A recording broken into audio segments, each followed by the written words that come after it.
बालाघाट जिले के ताम्र परियोजना मलाज खंड में मंगलवार 11 नवंबर को हुए बस हादसे में करीब 22 मजदूर घायल हो गए थे। इनमें से गंभीर रूप से घायल मजदूर मंगलेश पिता कन्हैया यादव, इनकी उम्र है 38 वर्ष, ग्राम भीड़ी परसवाड़ा की उपचार दौरान बुधवार को रायपुर के अस्पताल में मौत हो गई है।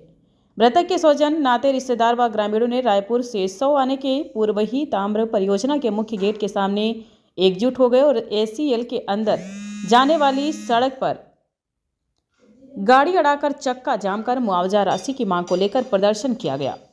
इधर प्रदर्शन की जानकारी मिलते ही समाज सेवी रामेश्वर कटरे प्रदर्शनकारियों के बीच पहुंचे और उनकी मांग को जायज ठहराया और उनकी मांग पूरी करने और दोषियों पर कार्रवाई की मांग की। और कटरे ने कहा कि मंगलेश यादव अपने घर में कमाने वाला एक ही था।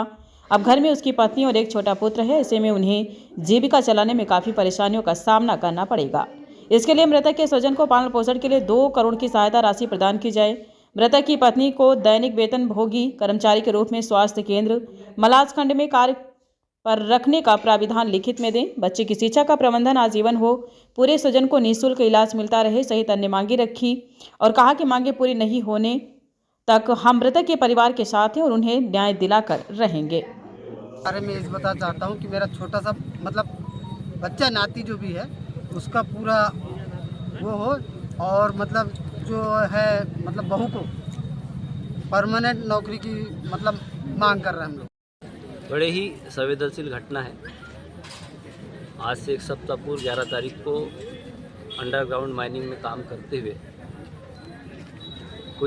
एक दुर्घटना घटी। उस दुर्घटना में लगभग उस बस में 22 लोग सवार थे और 8 से ज़्यादा लोगों की स्थिति बड़ी गंभीर है, जिसमें से एक हमारा भाई हमारे बीच नहीं रहा। कई दिनों से चर्चाएं चल रही थी कि वो नहीं रहा, लेकिन कंपनी वालों के द्वारा जानबूझ करके सच को छुपाया जा रहा था। जैसे ही क्षेत्र में ये जानकारी लगी, क्षेत्र में बहुत बड़ा रोष का माहौल है और हमारा आग्रह आपके माध्यम से ऐसा है कि क्षेत्र में इस प्रकार की घटनाओं की पुनरावृत्ति न हो। जिस तरह से मुआवजा देकर के जान का मोल उसकी कीमत लगाई जाती है, जान की कोई कीमत नहीं है। उस परिवार में उसके बूढ़े माँ बाप हैं, एक छोटा बच्चा है 1.5 साल का, उसकी धर्मपत्नी है और 4 माह का गर्भ उसकी धर्मपत्नी को है। क्या सिर्फ मुआवजे से उस परिवार का पालन पोषण और संस्कार मिल जाएंगे?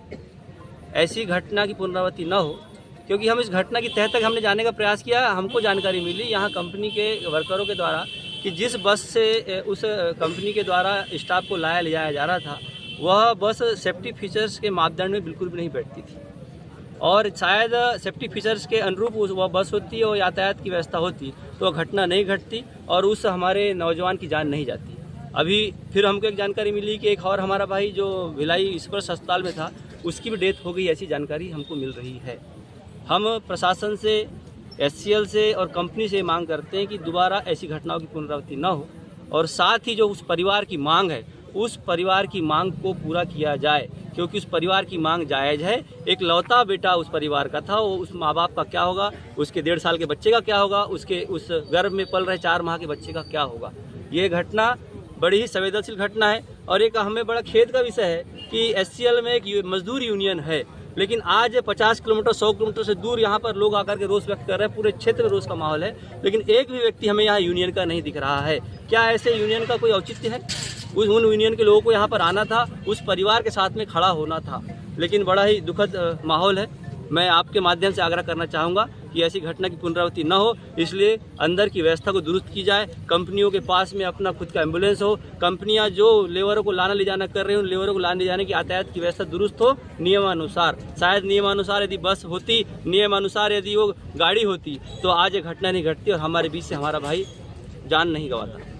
रामेश्वर जी, जैसे कि आपने अभी कहा कि कहीं ना कहीं लापरवाही है, आखिर आज मुद्दा यही है कि जिन लोगों को सचेतक बनाया गया है, जिन लोगों को चिंता करने के लिए बनाया गया, वो लोग हैं कहाँ? जवाबदार लोग हैं कहाँ? जब तक जवाबदार लोग अपनी जवाबदारी से भागेगा, अपने कर्तव्य से भागेगा, ऐसी घटनाओं की पुनरावृत्ति बारंबार होती रहेगी।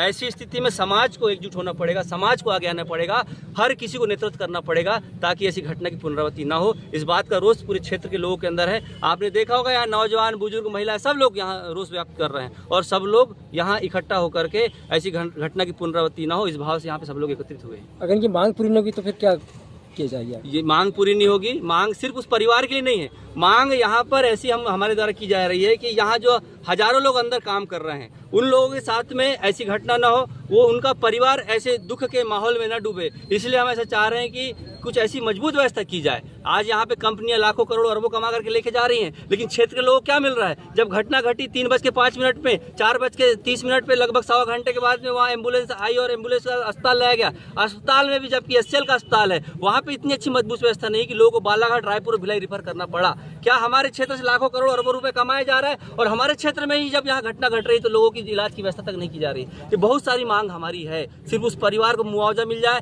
सिर्फ उस परिवार के सदस्यों को नौकरी मिल जाए, सिर्फ यह मांग नहीं है। हमारी मांग है कि व्यवस्था दुरुस्त हो, इलाज की व्यवस्था दुरुस्त हो, यहाँ पे आवागमन की व्यवस्था दुरुस्त हो और सबका इंश्योरेंस हो, सबके परिवार की चिंता कंपनियां करे, एचसीएल करे, यह हमारी मांग है। ऐसी घटना हुई, यूनियन पूरा साथ में रहा है।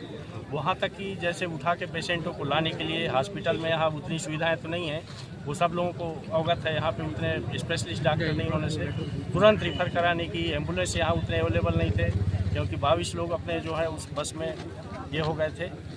तो सभी को जैसे जिस हिसाब से उनको चोटें लगी थी उसी हिसाब से हॉस्पिटल चयन करके उनको फटाफट रिफ़र करवाए हैं।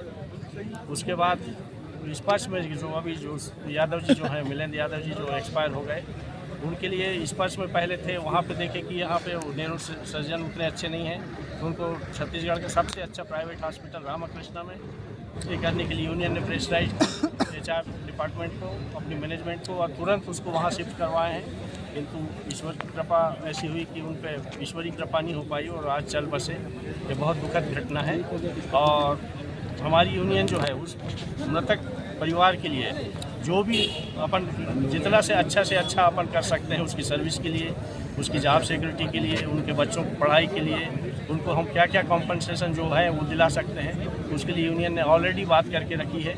तो वो अपन अभी जैसे ही आते हैं और अपन एचआर के आदमी को बुला के जो है सब सामने बात करवाएं। सर, मुआवजे की मांग तो हमेशा करते रहे हैं, लेकिन